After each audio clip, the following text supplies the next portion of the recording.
After you cleaned the stable, you went straight to Captain Levi's office. It took hours to complete your work and you were really itching for a warm bubble bath. 4 hours, you were cursing under your breath, talking to yourself, how much you never deserve any of this inhumane task. You blamed a certain person for it and you planned to make him pay. With a smirk, you knocked at his door. Time for payback, Mr. Clean Freak / short ass captain. Name and business.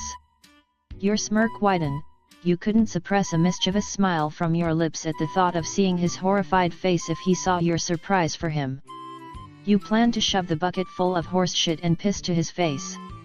He told you to clean the stable but never tells you to dispose it somewhere. You were just simply disposing it, here in his office. It's me, Miss Very Obedient Girl.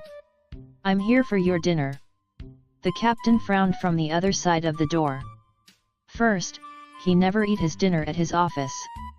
He eats with everyone in the dining hall. Second, he could tell that you were here to annoy him. Miss Very Obedient Girl. Ha! Very funny. But he eventually opened his door for you anyway. Let's give Mr. Clean Freak his own medicine. Meanwhile, Eld and Gunter was racing to save the day. Petra informed them about your evil plan. You never told her your revenge plan, but when she saw you putting all the horse poop in the bucket, she knew you would do something, Wick.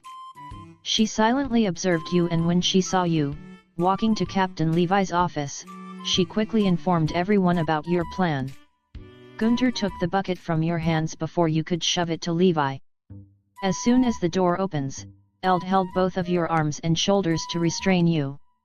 Levi's eyebrow furrowed in confusion at the sight in front of him. Both Eld and Gunter were sweating. Olo, who just came in the scene, immediately covered your mouth to prevent you from speaking. What's going on? Petra, who quickly blocked the view of you, made a lousy excuse. Nymeria didn't know where to dispose the dirt, so she came to ask you. She explained, really sweating. Not convinced, he peeked over Petra's shoulder. He knew everyone were trying to cover something up, but he was too busy to involve himself. Just tell her where to get rid of it. Inform me when dinner is ready. He was about to close the door again when he recalled that you already informed him about his dinner. But he shrugged it off as he had something to do. As soon as the door was finally closed, you bit Olo's hand and kicked Eld in the knee to lose the hold of you. What the duck is wrong with all of you? Afraid that you might blurt something, Petra immediately dragged you away. Very far from the captain's office. We know that you and Captain wasn't in good terms. But teasing him more will make everyone suffer. So please try to extend your patience as much as possible. You knitted your forehead at her statement. If you were scared of him, then why not leave this shithole? Petra sighed. Captain Levi is not the man who you think he is. He might be a little strict, but he cares about us so much. You raised an eyebrow. Are you having crush on him? Her cheeks burnt with embarrassment. No. Silly. Captain is like a brother to me. Your lips bent upwards at her denial. If you want someone to talk to, I am just here. Though, I'm not good with that crap, but I'm the best you have. Hey. Don't assume absurd things. It's fine. But at least raise your standard a little higher.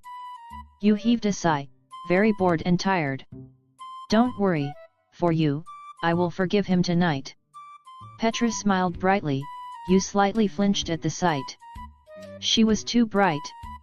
You dislike dazzling people, it hurts your eyes. Good then. Maybe a bath will calm you down. Just come to the dining hall after you clean yourself. Dinner is ready, I will prepare the table, so be quick. In your world, bath was easy to do. Get naked and turn the faucet. That's it. Piece of cake. When you asked Eld where is the bathroom, he simply directed you to the empty room at the end of the hallway. No matter how much you look, there was no water. When you asked Gunter why there was no water in the bathroom, he simply directed you to the well outside the castle. The hell? When he saw your shocked face, he offered to help you out but you refused. Thank you, sweet Gunter, but I don't want to raise your hope.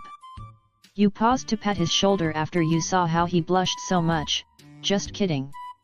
I knew you are happily married and already have beautiful kids. But his fluttered cheeks immediately drained. Don't get me wrong, but I am just 17. Do I look old to you? He said deadpan.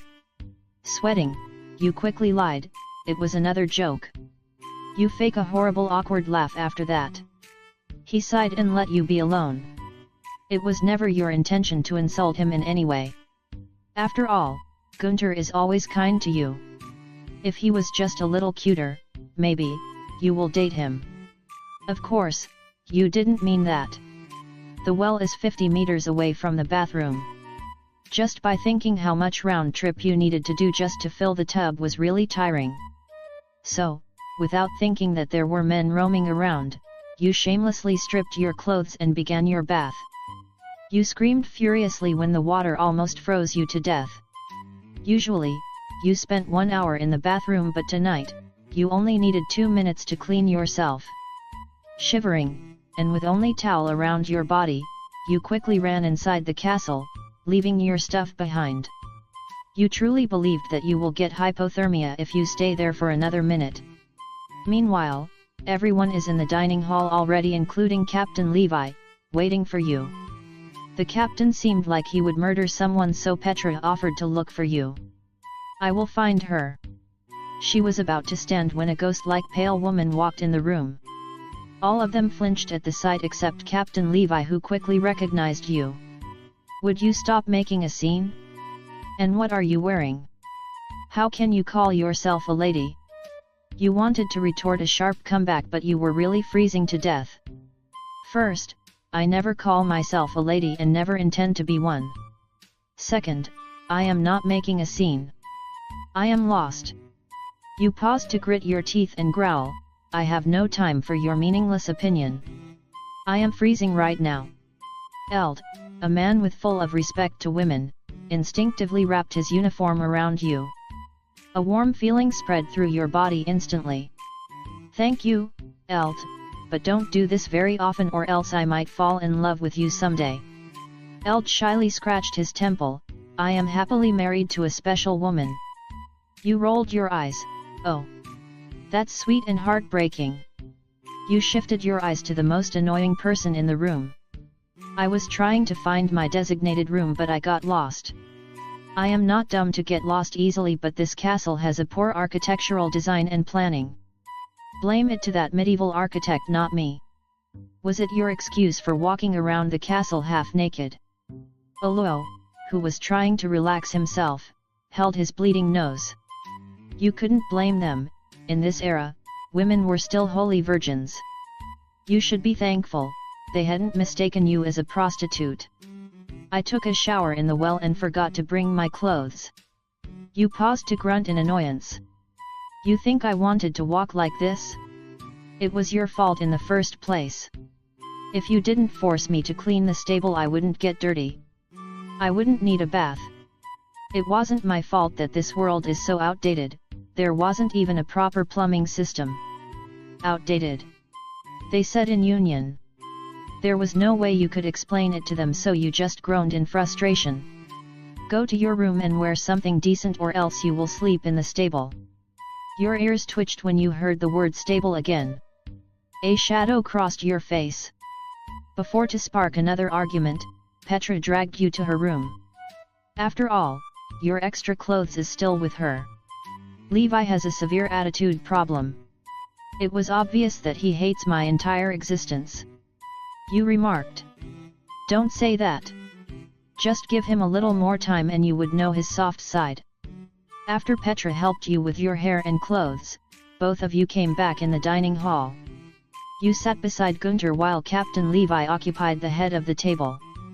The almighty dwarf. I reheat the soup so it will help you to get warmth.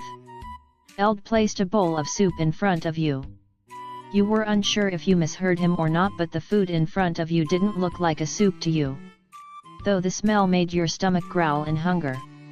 You took the spoon and have a taste for a start. Not bad. Eld blushed at your compliment. You scarfed down your meal and had another bowl of soup. That's damn delicious! You exclaimed, patting your tummy.